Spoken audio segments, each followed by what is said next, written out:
The average vehicle built today contains as much as 5,000 feet of electrical wiring with more than 200 electrical connectors. If a section of wiring is damaged, it is often possible to make a robust wiring repair by soldering the wires without the need to replace a complete wire harness. This video demonstrates the proper procedure to solder automotive wiring. If the damaged wiring is part of the SRS or supplemental restraint system, do not attempt to repair the wiring. The damaged section of the SRS harness must be replaced to retain the integrity of the SRS system.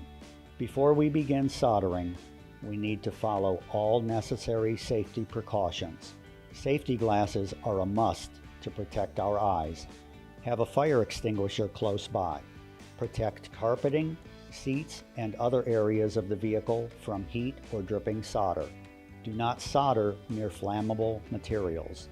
Work in a well-ventilated area to avoid breathing vapors from the soldering process. Most solder contains lead, so wear gloves or wash your hands when you're done to prevent lead contamination. Proper tools and materials are crucial to a robust wiring repair. Several types of soldering guns and irons are appropriate for automotive wiring repair using various power sources. These include corded, battery-powered, and butane-powered soldering guns and irons. A gun or iron rated at 40 watts or higher is recommended. A tool with less wattage may not get the wire hot enough to properly flow the solder into the wire strands, resulting in a poor solder splice. Heat shrink tubing with sealer provides a weatherproof seal that lasts the life of the wire. Rosin core solder, the type most often used for auto wiring, contains 60% tin and 40% lead. This solder melts at about 370 degrees Fahrenheit. Lead-free rosin core solder is also acceptable. A wet sponge to wipe the tip of the soldering iron. A good quality wire stripping tool to cut the wires and strip the insulation. Use only a tool designed for this purpose. Using a knife or razor blade increases the risk of damage to the wire conductor. Now let's get down to preparing the wires for soldering. There are 5 basic steps to performing a good solder repair. They are: cut and strip the wires, place heat shrink tubing on the wire, twist and splice the wires together, solder the wires, shrink tubing over the solder splice. Now let's see how it's done. Cut and strip the wires using the correct part of the stripping tool to cut the wire and remove the insulation. You must have 2 clean viable wire ends for a proper solder splice.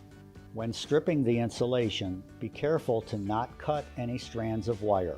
If you do, recut and strip the wire or add a section of the same size and color wire if the remaining good wires are too short.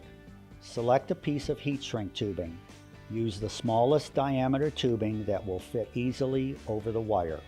Cut a length of tubing about 1 inch longer than the splice. Slide the heat shrink tubing over one of the wires, moving it away from the splice to prevent the tubing from shrinking while you solder the splice. Flare or spread the ends of each wire. Gently push the wires together so the wire strands are meshed together. Twist the ends of one wire around the other, then do the same with the other wire to form a neat splice. Be sure that the ends of the strands do not stick out. This method typically results in a splice that is smaller and tighter than 2 wires that are cross-twisted together without flaring the wire ends. And do not twist them together as you would when joining household wiring. Turn on the soldering iron and get the tip hot. Tin the tip with just enough solder to cover the tip, then wipe the tip with a damp sponge. Touch the tip of the iron to the underside of the wire. After a few seconds, feed a small amount of solder between the tip and the wire. This will speed up the transfer of heat to the wire.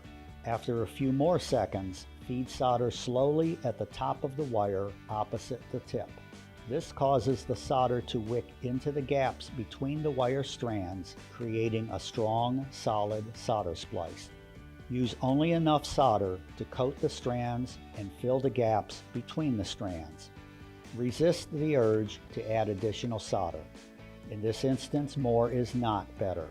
On a properly soldered splice, the outline of the wire strands are still visible, while all the strands are surrounded by solder with no air gaps.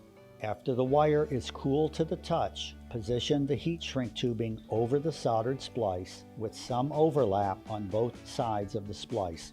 Working from the center of the tubing, heat the tubing to shrink it over the soldered splice, creating a weatherproof seal around the splice.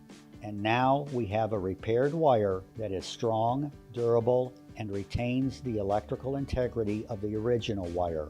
If you did not wear gloves, be sure to wash your hands when you're done.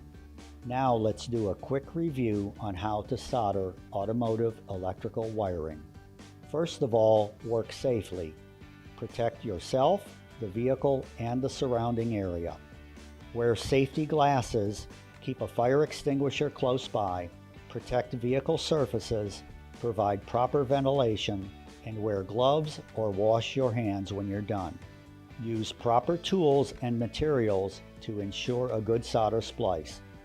Use a soldering tool rated at 40 plus watts, rosin core 6040 solder, a damp sponge, heat shrink tubing, and good wire cutters.